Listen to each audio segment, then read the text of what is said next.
কৃষি মন্ত্ৰালয়ৰ তৰফৰ পৰা এই পৰামৰ্শ আগবঢ়োৱা হৈছে কেন্দ্ৰীয় চৰকাৰলৈ আৰু কেন্দ্ৰীয় চৰকাৰে চিল মোহৰ মাৰি দিয়াৰ লগে লগে তেওঁলোকৰ বৰ্তমানৰ ৬,০০০ টকা ১২,০০০ টকালৈকে বৃদ্ধি পাব বুলি জানিব পৰা গৈছে। खुलुमबाय बयनिसिमबो गुड इभिनिं टु अल। नैबे समावहाय गोदान मोनसे भिडिअ लानानै फिन खेबसे चेनेलाव फैफिनबावनाय जालायबाय। तो भिडिअसआ जाहैगोन पीएम किसाननि सायावहाय। तो आपडेट्सफोर ओंखारबोगासिनो ना, मोजां मोजां आपडेट्सफ्रा फैगासिनो आरो 19 नम्बर किस्तिखौबो मोननो थांगासिनो दङ। तो जानुवारिनि फार्स्ट उइकआवनो मोननायनि गोबांथार चान्स ना। तो आरो जोङो दा आपडेट्स मोननो हाबावदों 6,000नि जायगायावहाय 12,000 जानो थांगासिनो दङ ना। मोजां जागोन, बोसोरावहाय 6,000 मोनोमोन 2,000 करि, दा 12,000 जायोबा तो एसेब्लाबो बारा जागोन आरो ना। तो 2,000नि एसे गोबांसिनखौ मोननो हागोन। तो जोबोद मोजां जागोन बारायनानै होयोब्ला।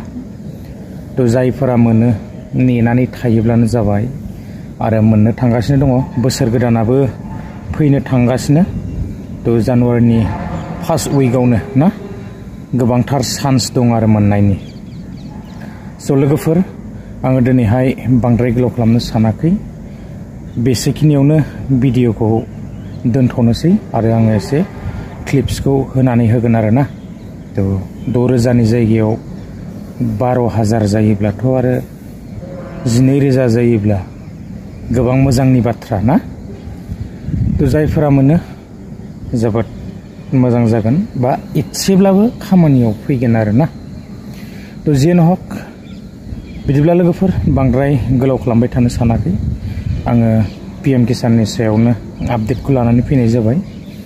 आरो जोंहा गुबुन मोनसे आपडेट्सआ बेनोमोन जिथुनाखि CM-AAA स' अनलाइन खालामनो हासिगोन 1 तारिखनिफ्राय, जानुवारि 1 तारिखनिफ्राय। जायफोरा गोसो तो खालामोब्लानो जाबाय, खालामनो हागोन। आरो बिनि उनावहाय बेबायदिनो अरेल बा इन्टारभिउफोर जागोन। तो इन्टारभिउनि उनावहाय सेलेक्ट जायोब्लाना तो 2 लाखनिफ्राय बेबायदिनो 5 लाखसिम बेबायदि दङ ना। तो जाय जेराव एलिजिबल जायो तो बेखौ मोननो हागोन आरो ना। लोगोफोर बिदिब्ला बांद्राय गोलाव खालामनो सानाखै, नेक्स्ट भिडिअ लोगो मोनगोन। गोजोन्थों, बाय बाय।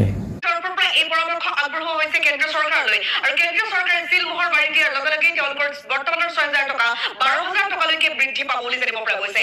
25-26 বৰ্ষৰ বিত্তীয় বাজেটত উত্থাপন হ'ব পাৰে এই বিষয়টো আৰু ইতিমধ্যে এই বিষয়টোক লৈ চিন্তা চৰ্চা কৰা হৈছে। মাজতে কি হৈছিল, এই ৬,০০০ টকাৰ সলনি ৮,০০০ টকা দিবৰ বাবে পৰামৰ্শ দিয়া হৈছিল আৰু এই বিষয়টোক লৈ ইতিমধ্যে আলোচনা কৰা হৈছে। আৰু বৰ্তমান সময়ত কৃষকসকলৰ নিডছৰ ওপৰত ভিত্তি কৰি বৰ্তমান ৬,০০০ৰ পৰিৱৰ্তে ১২,০০০ টকা দিবলৈকে ডিমাণ্ড আহিছে।